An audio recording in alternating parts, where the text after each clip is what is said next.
never thought I'd spend the winter looking after an old mansion, but the job offer came at the perfect time. I'd recently lost my apartment and needed a place to stay, so when my friend mentioned a wealthy family looking for a winter caretaker for their remote estate, I jumped at the chance. The mansion sat perched on a hill surrounded by pines, with a long, winding driveway that became nearly impassable once the snow arrived. The family spent their summers there, but in winter, the place was usually vacant, except for me. My duties were straightforward: keep the furnace running, prevent pipes from freezing, and make sure no intruders broke in. In return, I got a small weekly stipend and a roof over my head. The first week was uneventful. I spent my days tidying the spacious rooms, occasionally venturing out to clear snow off the porch and check for storm damage. At night, I'd curl up by the living room fireplace, reading old paperbacks from the mansion's library. The silence was eerie, but not altogether unpleasant. Then the weather took a turn. A fierce blizzard barreled through the region, dumping nearly 2 feet of snow in a single night.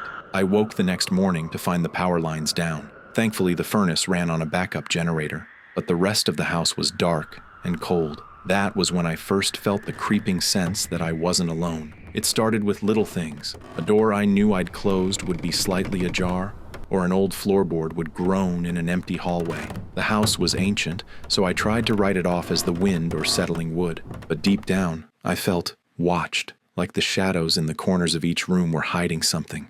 One morning, I went down to the basement to check the generator's fuel supply. The beam of my flashlight danced across concrete walls and cobwebbed rafters. I'd been in that basement a dozen times, but now I noticed a faint, muddy footprint on the ground near the stairs. Definitely not mine. My boots were dry, and I always wiped them off before coming inside.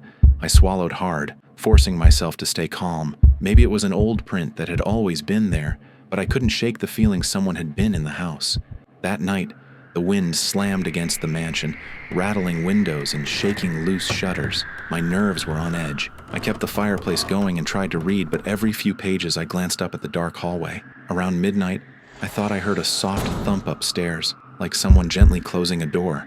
My heart hammered. I told myself it could be a draft, just the storm playing tricks.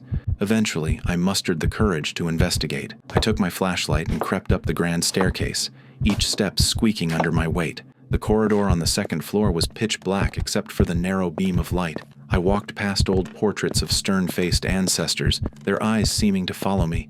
At the far end of the hall was a locked guest room that I had never opened. The family told me it was just used for storage. I put my ear to the door, barely breathing. Silence. After a moment, I turned to go back downstairs, when suddenly the door handle jiggled. Just once, and very faintly. My heart nearly stopped. I froze, half expecting it to swing open, but it never did. I rushed back to the living room and spent the rest of the night pacing, too scared to sleep.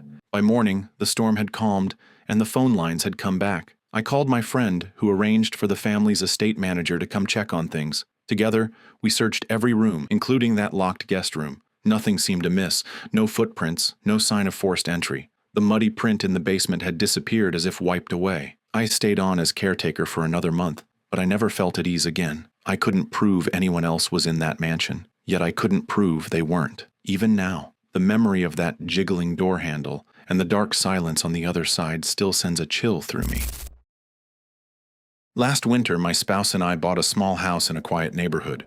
We moved in just as the first big snow of the season started. The street looked postcard perfect.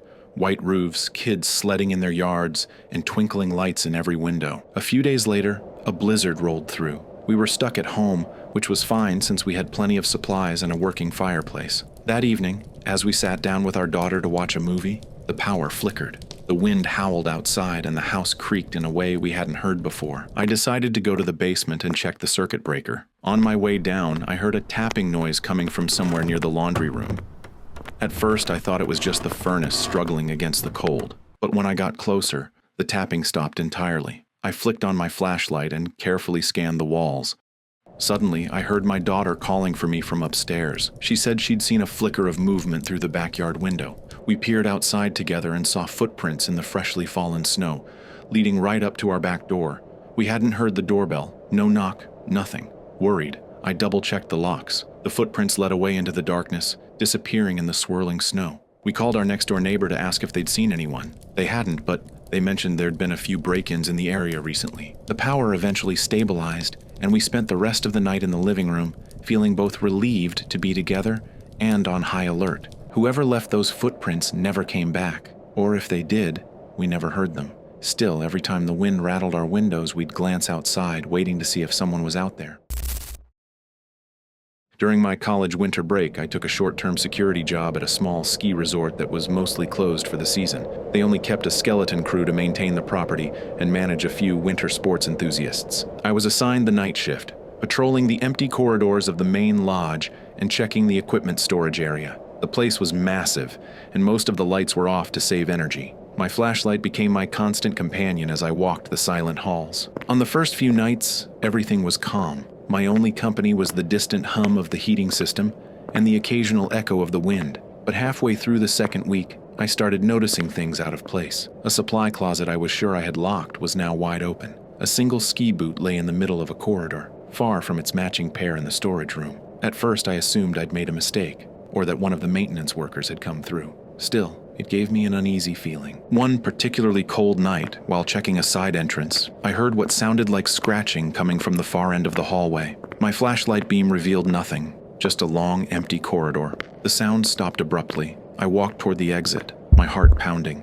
Then, through the glass doors, I noticed something move outside, a pale figure darting behind a snowbank. I couldn't tell if it was a person or just a trick of the light reflecting off the snow, but it sent a chill down my spine that had nothing to do with the temperature. For the rest of my shift, I felt on edge. Every time I turned a corner, I expected to see someone lurking there. I never did. In the following nights, I sometimes heard faint footsteps echoing through the lodge, or found an object moved from its usual spot. I questioned the other staff, but no one admitted to roaming the halls or pranking me. When my contract ended, I was more than relieved to leave that silent, snowbound resort behind. I never saw the figure again, and part of me hopes it was all just my mind playing tricks. But I can't shake the feeling that someone or something was watching me, hidden in the dark corners of that empty lodge.